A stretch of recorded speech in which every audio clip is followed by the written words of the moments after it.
Halo teman-teman semua, kembali lagi di channel saya di Cherry Ceria. Video kali ini saya akan berbagi tips tentang cara kelola bisnis sukses ala warung Madura. Tonton videonya sampai selesai ya, karena berikut ini beberapa hal yang bisa menjadi inspirasi bagi teman-teman dalam mengelola bisnis usaha warung sembako dari praktek bisnis yang dilakukan warung Madura. Untuk tips yang pertama adalah mental wirausaha.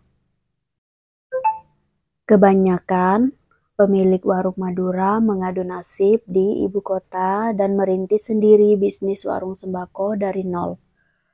Memulai bisnis tentu membutuhkan kesabaran, karena pasti ada banyak tantangan yang akan dihadapi pebisnis. Inspirasi yang membuka usaha warung sembako memiliki rahasia suksesnya, yaitu adalah bersabar. Membesarkan usaha warung sembako itu butuh proses. Kadang yang berkunjung bisa ramai, kadang sepi, apalagi di awal merintis. Pembeli yang datang hanya 2 atau 3 orang, padahal toko buka sejak pagi hari. Kesabaran ini akan teruji dengan waktu. Selain itu, merintis usaha warung sembako juga membutuhkan ketekunan. Tekun melayani pelanggan, mengamati produk yang potensial laku, merapikan stok barang, dan mencatat hasil penjualan. Ketekunan ini dibutuhkan juga dalam proses belajar. Contohnya, jika melihat toko sepi, sedangkan toko kelontong atau warung sembako orang lain ramai, kita perlu mencari tahu apa yang membuat tokonya ramai pengunjung. Kesabaran membuat kita bertahan menghadapi dinamika bisnis, sedangkan ketekunan membuat kita mampu mengembangkan bisnis lebih baik lagi. Kedua sikap mental ini harus kita miliki, khususnya untuk bisnis usaha warung sembako. Tips yang kedua yaitu menjaga kepercayaan pelanggan. Teman-teman, pernah nggak berbelanja di sebuah toko lalu kecewa begitu tahu produknya ada yang sudah kadaluarsa atau kondisinya rusak? Hal-hal seperti inilah yang membuat pelanggan kapok berbelanja. Salah satu rahasia sukses warung Madura adalah menjaga kepuasan pelanggan. Kalau puas, pelanggan akan kembali lagi untuk berbelanja. Sekali pelanggan menerima barang yang kondisinya tidak layak, reputasi bisnis taruhannya. Bisnis warung sembako ini sudah menjamur di mana-mana, sehingga pelanggan yang kapok bisa mencari penggantinya di tempat lain. Kalau teman-teman perhatikan, sekitar 60% pembeli warung sembako itu adalah pelanggan tetap yang kebanyakan warga sekitar. Sedangkan 40% sisanya adalah pelanggan tidak tetap. Mempertahankan kepercayaan pelanggan adalah kunci untuk membesarkan usaha warung sembako kita. Tips yang ketiga, barang lengkap dan memenuhi kebutuhan pelanggan. Seringkali ditemukan ada pelanggan yang malas belanja di sebuah tempat karena barang tidak lengkap. Akhirnya memilih berbelanja di tempat lain. Nah, bisnis usaha warung sembako perlu memperhatikan kebutuhan pelanggan dan berupaya menyediakan produk yang sesuai dengan kebutuhan itu. Jika kita perhatikan, warung Madura menyediakan produk yang cukup lengkap untuk kebutuhan sehari-hari, mulai dari makanan ringan, mie instan, minuman kemasan, sabun mandi, deterjen, hingga bumbu dapur. Kita perlu mencari tahu produk-produk yang paling banyak dicari pelanggan. Kalau jual biskuit, merek apa yang paling banyak dicari. Kalau jual teh, merek apa yang paling disukai oleh pelanggan. Memperhatikan kebiasaan pelanggan dalam membeli itu penting untuk mengetahui produk-produk yang cenderung laku dijual. Kalau produk makin cepat habis, perputaran uang makin cepat dan omset makin meningkat. Tips yang keempat adalah harga bersaing. Teman-teman pasti paham persaingan bisnis retail itu cukup sengit. Tidak banyak bisnis toko kelontong yang bertahan di tengah menjamurnya banyak minimarket. Namun jangan khawatir, warung sembako kita tetap bisa memenangkan hati pelanggan selama barang yang kita jual harganya bersaing. Jika kita membeli barang dagang dari toko grosir, kunjungi beberapa toko untuk membandingkan harga jual yang mereka tawarkan.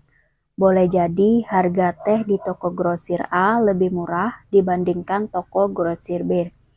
Namun, harga kecap di agen B ternyata lebih murah dibandingkan di toko grosir A. Berbelanja di beberapa toko grosir dapat membantu kita mendapatkan penawaran harga terbaik dari produk-produk tertentu. Selain itu, kita juga dapat memperoleh harga barang lebih ekonomis dengan belanja langsung di agen. Tips yang kelima adalah manajemen stok. Teman-teman pernah masuk ke sebuah toko kelontong yang lantainya kotor, udaranya apek dan produknya berdebu? Bagaimana penilaiannya? Lalu bandingkan saat teman-teman masuk ke sebuah toko kelontong yang bersih, barangnya tertata rapi di rak, ditambah penjualnya ramah. Mana yang lebih nyaman?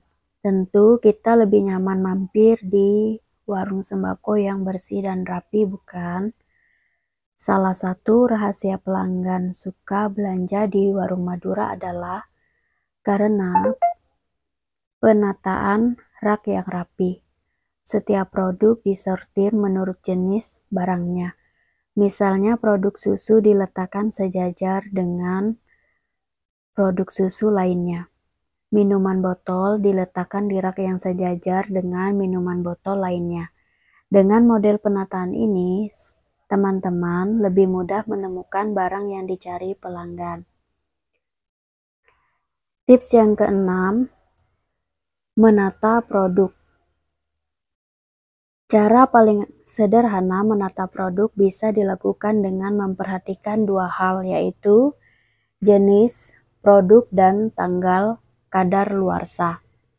Kelompokkan jenis produk yang sama, misalnya letakkan produk makanan kemasan di deretan rak makanan, produk pencuci piring, deterjen, dan pembersih lantai di rak khusus pembersih rumah tangga. Letakkan produk makanan kemasan di area tengah atau atas, sedangkan sembako di area bawah. Kemasan biasanya terlihat berwarna-warni sehingga menarik perhatian pelanggan. Susun produk berdasarkan tanggal kadaluarsanya. Misalnya produk yang tanggal kadaluarsanya lebih awal diletakkan di bagian atas dan depan rak. Produk yang tanggal kadaluarsanya lebih lama bisa diletakkan di belakang atau disimpan. Pastikan untuk memeriksa tanggal kadaluarsa secara berkala untuk memastikan semua produk yang kita jual belum mencapai tanggal kadaluarsa. Tips yang ketujuh, tertib mencatat penjualan dan belanja barang. Rahasia usaha warung sembako sukses adalah tertib mencatat pembukuan keuangan. Lakukan pencatatan rutin untuk setiap usaha, setiap uang yang masuk dari penjualan, dan uang yang keluar dari pembelian barang dagang. Teman-teman juga perlu mencatat pengeluaran rutin lainnya seperti listrik, air, pulsa, dan biaya angkut. Ada banyak manfaat mencatat pendapatan dan pengeluaran secara rutin, antara lain bisa mengetahui besaran omset secara periodik, besaran keuntungan atau kerugian, dan membandingkan harga-harga barang dagangan yang kita beli. Teman-teman juga bisa menggunakan aplikasi pencatat keuangan yang bisa dioperasikan melalui smartphone seperti buku warung, Kredibook, dan kasir agar proses pencatatan keuangan semakin mudah dan ringkas. Tips yang ke-8, tim kerja handal. Sebagian besar warung Madura memperkerjakan pegawai yang juga berasal dari Madura. Selain sudah kenal baik, orang yang berasal dari satu daerah lebih bisa dipercaya dan jujur dalam berdagang. Pemilik warung Madura biasanya mempekerjakan 2 pegawai untuk saling berbagi porsi kerja. Misalnya, pegawai A menunggu warung dari jam 6 pagi sampai jam 6 sore, sedangkan pegawai B menunggu warung dari jam 6 sore sampai jam 6 pagi.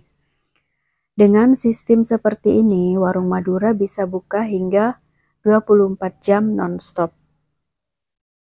Selain itu, masing-masing pegawai juga punya tanggung jawab tersendiri. Ada yang bertugas membersihkan toko, menyusun barang di rak, mencatat penjualan, dan sebagainya. Kuncinya ada pada sistem pembagian kerja yang efektif. Kita juga bisa membangun tim kerja handal untuk bisnis usaha warung sembako dengan melakukan pembagian tugas. Misalnya, jika sahabat teman-teman mengelola usaha warung sembako bersama anggota keluarga, lakukan pembagian tugas dan jadwal menunggu warung. Apabila bisnis warung sembako sudah cukup besar dan mampu membayar pegawai, pastikan kita mengomunikasikan apa saja tugas dan tanggung jawab secara jelas. Nah, teman-teman, itu tadi rahasia sukses bisnis warung Madura. Semoga ada inspirasi yang bisa didapatkan dari sharing kita kali ini.